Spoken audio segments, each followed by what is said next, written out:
His name was Evan Brooks, a single father from Denver. His wife had passed away 2 years ago after a long illness, leaving him to raise their little girl, Lily, on his own. He worked as a mechanic, sometimes taking extra jobs just to afford Lily's school fees and the small house they lived in. He was flying to Chicago because Lily's favorite doctor, the one who treated her asthma, was moving there, and he wanted to ask if she'd consider taking Lily back as a patient. Charlotte listened, each word carving a quiet ache in her heart.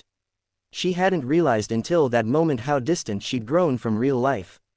Her world was made of glass offices, silent dinners, and polished lies. Here was a man who had lost everything yet still smiled when he spoke about his daughter.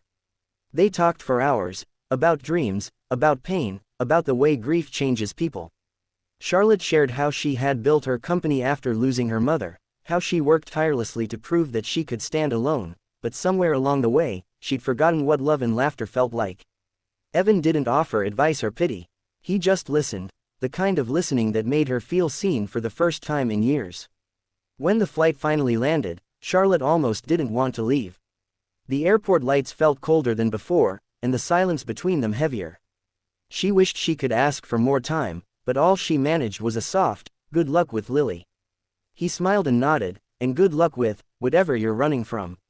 She didn't see him again, at least, not immediately. But the encounter stayed with her like a whisper. A stranger's kindness, a shoulder that held more peace than any luxury suite ever could.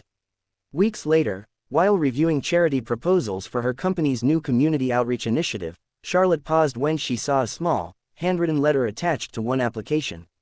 It was from a local repair shop owner requesting support for a children's respiratory clinic. The name at the bottom made her heart stop, Evan Brooks. Without a second thought, she flew to Denver. The small workshop was modest but full of warmth, photos of a little girl on the walls, laughter echoing from the back. Lily ran up to greet her, her curls bouncing as she held a toy dinosaur. "Daddy's fixing my bike," she said proudly. Charlotte's eyes softened. When Evan walked in, covered in grease, surprise spread across his face. "I didn't expect to see you again," he said quietly. She smiled, holding up the letter. "You didn't tell me you were trying to help other kids too." He shrugged, shyly. "It's what Lily would want. She says everyone deserves to breathe easy." Something shifted that day. Charlotte offered to fund the clinic, but more than that, she stayed. For days, she worked beside him, helping paint walls, meeting families, and laughing with Lily. The woman who once built empires alone was now finding joy in building something small, but real.